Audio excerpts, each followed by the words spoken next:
നൂറ്റാണ്ടുകൾക്ക് മുൻപ് മനുഷ്യൻ കാലുകുത്താൻ ഭയപ്പെട്ടിരുന്ന കരിമൂർക്കൻ പാമ്പുകൾ പത്തിവിടർത്തിയാടിയിരുന്ന കാടുപിടിച്ച ഭൂമി. മരണത്തിൻ്റെ ഗന്ധമുള്ള ആ മണ്ണിലേക്കാണ് പ്രതീക്ഷയുടെ വെളിച്ചവുമായി ആ ദിവ്യപുരുഷൻ കടന്നു വരുന്നത്. ഓച്ചിറയുടെ മണ്ണിൽ നിന്നുമെത്തിയ ആ സിദ്ധൻ രാജാവിൻ്റെ കയ്യിൽ നിന്നും ആ വിഷഭൂമി ഏറ്റുവാങ്ങി. അദ്ദേഹത്തിൻ്റെ പ്രാർത്ഥനകൾക്ക് മുന്നിൽ പത്തി താഴ്ത്തി പാമ്പുകൾ വഴിമാറി. കാട് നാടായി, നാട് പുണ്യഭൂമിയായി. നോക്കൂ, ആകാശത്തേക്ക് ഉയർന്നു നിൽക്കുന്ന ആ മിനാരങ്ങളെ നിങ്ങൾ കാണുന്നില്ലേ? ഷാജഹാൻ മുംതാസിനായി പണിത പ്രണയ കുടീരത്തിൻ്റെ ഓർമ്മകൾ ഇങ്ങ് കേരളത്തിൻ്റെ തീരത്ത് പുനർജനിക്കുകയാണ്. ഒരു ഹൈന്ദവ ശില്പിയായ ഗോപാലകൃഷ്ണന്റെ വിരലുകളിൽ വിരിഞ്ഞ ഈ വിസ്മയം മതങ്ങൾക്കുമപ്പുറമുള്ള സൗന്ദര്യത്തിൻ്റെ ഉദാഹരണമാണ്. കരുനാഗപ്പള്ളിയുടെ ചരിത്രത്തിലേക്ക്.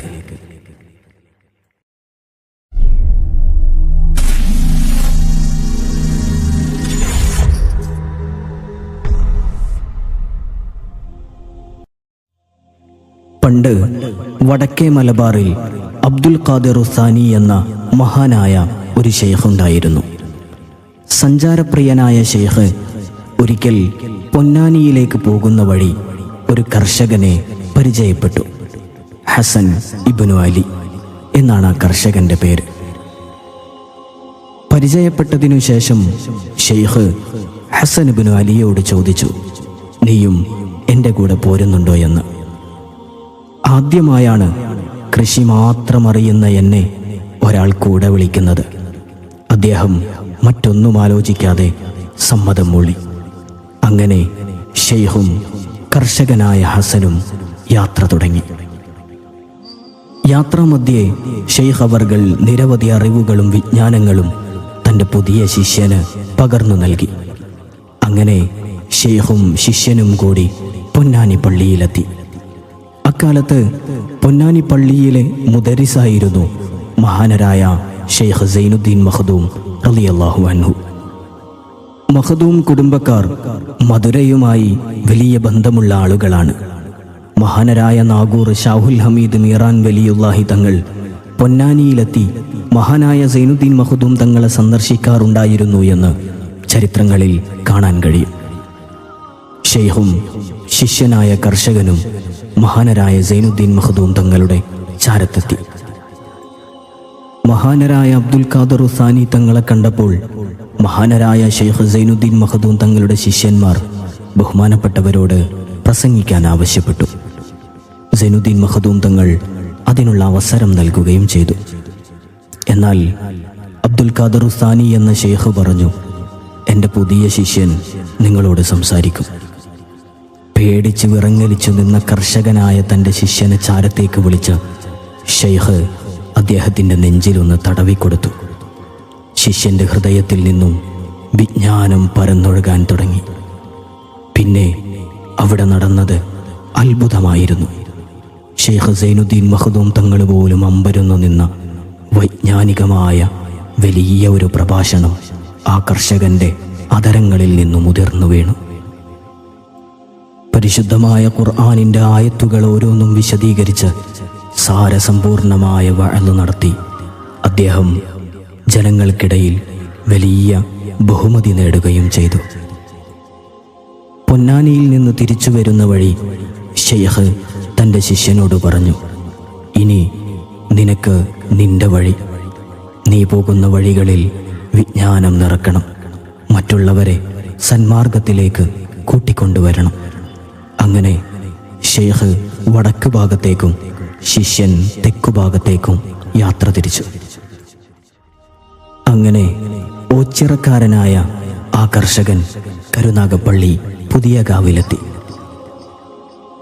അദ്ദേഹത്തിൻ്റെ മഹത്വം തിരിച്ചറിഞ്ഞ് നിരവധി ആളുകൾ ഒട്ടനവധി സമ്മാനങ്ങളുമായി ബഹുമാനപ്പെട്ടവരെ സമീപിച്ചു. പക്ഷേ അദ്ദേഹം സ്നേഹത്തോടെ അതെല്ലാം നിരസിച്ചു. ഈ സംഭവം അന്ന് കൃഷ്ണപുരം രാജാവിൻ്റെ ചെവിയിലുമെത്തി. രാജാവ് ഷെയ്ഖിനെ കൂട്ടിക്കൊണ്ടുവരാൻ കൽപ്പിച്ചു. ഷെയ്ഖ് രാജസന്നിധിയിലെത്തി. വിവരങ്ങൾ ചോദിച്ചറിഞ്ഞ രാജാവ് അവസാനം താങ്കൾക്ക് എന്തെങ്കിലും ആവശ്യമുണ്ടോ എന്ന് ചോദിച്ചു. തനിക്ക് അള്ളാഹുവിനെ ആരാധിക്കാനും പ്രാർത്ഥിക്കാനും ഒരൽപ്പം സ്ഥലം കിട്ടിയാൽ കൊള്ളാം എന്ന ആഗ്രഹം പ്രകടിപ്പിച്ചു. ശരിയെന്ന് സമ്മതിച്ച് പുതിയ കാവിന് തെക്കു പ്രദേശം അദ്ദേഹം കാണിച്ചു കൊടുത്തു. ഇവിടെ നിങ്ങൾക്ക് താമസിക്കാം. ഷെയ്ഖും കൂട്ടരും തങ്ങൾക്ക് രാജാവ് നൽകിയ കാട്ടുപ്രദേശമായ സ്ഥലത്തെത്തിയപ്പോൾ കരിനാഗങ്ങൾ നിന്നാടുന്ന കാഴ്ചയാണ് ബഹുമാനപ്പെട്ടവർ കാണുന്നത്. അത് സ്പർശിച്ചവരാരും രക്ഷപ്പെട്ടിട്ടില്ല. അത്രക്കും കരിനാഗങ്ങൾ വാഴുന്ന കാടാണ് രാജാവ് ഷെയ്ഖിന് സമ്മാനമായി നൽകുന്നത്. പക്ഷേ അവിടെ സംഭവിച്ചത് മറ്റൊന്നാണ്. ഷെയ്ഖുനായെ കണ്ട കരിനാഗം ഫണം താഴ്ത്തി നിൽക്കുന്ന കാഴ്ച എല്ലാവരും അത്ഭുതപ്പെട്ടു. ഷെയ്ഖുന ഒട്ടും മടിച്ചില്ല. മോടിയുള്ള ഒരു കൂട വരുത്തി കരിമൂർഖനോട് കൂടയിൽ കയറാൻ ആവശ്യപ്പെട്ടു. അനുസരണയുള്ള ഒരു ശിഷ്യനെ പോലെ ഷെയ്ഖിൻ്റെ വാക്കുപാലിച്ച് കൂടയിൽ കയറി കരിനാഗം ചുരുണ്ടുകൂടി കിടന്നു. കൂട അടച്ച് ഇതിനെ രാജാവിന് സമ്മാനമായി നൽകുവാൻ ഷെയ്ഖുന പറഞ്ഞു. സമ്മാനം കൊട്ടാരത്തിലെത്തിയപ്പോൾ രാജാവിന് സന്തോഷമായി.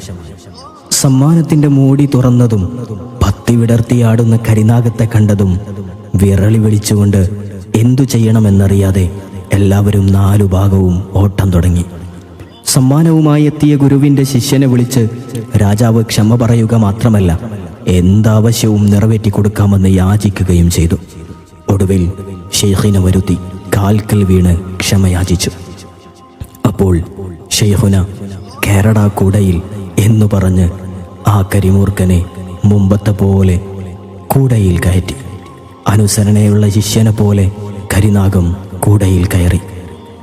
തുടർന്ന് കരിനാഗത്തെ പഴയ സ്ഥലത്തു തന്നെ കൊണ്ടുവന്ന് തുറന്നുവിട്ടു. പക്ഷേ പിന്നീട് ആരും ഈ കരിനാഗത്തെയോ കൂടെയുള്ള കരിനാഗങ്ങളെയോ കണ്ടിട്ടില്ലത്രേ. സന്തുഷ്ടനായ രാജാവ് ഒരു പള്ളി കെട്ടുവാൻ ബഹുമാനപ്പെട്ടവർക്ക് അനുമതി നൽകി. അങ്ങനെ ആ വഴിയരികിൽ ചെറിയൊരു മുസ്ലിം പള്ളി പണിയുകയും ചെയ്തു. കരിനാഗത്തിൻ്റെ ശല്യമുണ്ടായിരുന്ന സ്ഥലത്തെ പള്ളിക്ക് കരുനാഗപ്പള്ളി എന്ന പേരു ലഭിച്ചുവെന്നും പറയപ്പെടുന്നു. ഇന്ന് പഴയ പള്ളിയെല്ലാം പൊളിച്ച് താജ്മഹലിൻ്റെ മാതൃകയിൽ പുതുക്കിപ്പണിതു.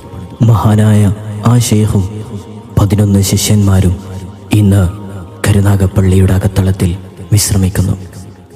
ജാതിമതഭേദമന്യേ മുഴുവൻ ആളുകളുടെയും പരിഹാരത്തിൻ്റെ പറുദീസയായി ഇന്ന് കരുനാഗപ്പള്ളി മാറി. അള്ളാഹു ആ മഹാന്മാരുടെ മദദ് നമുക്ക് നൽകി അനുഗ്രഹിക്കുമാറാകട്ടെ.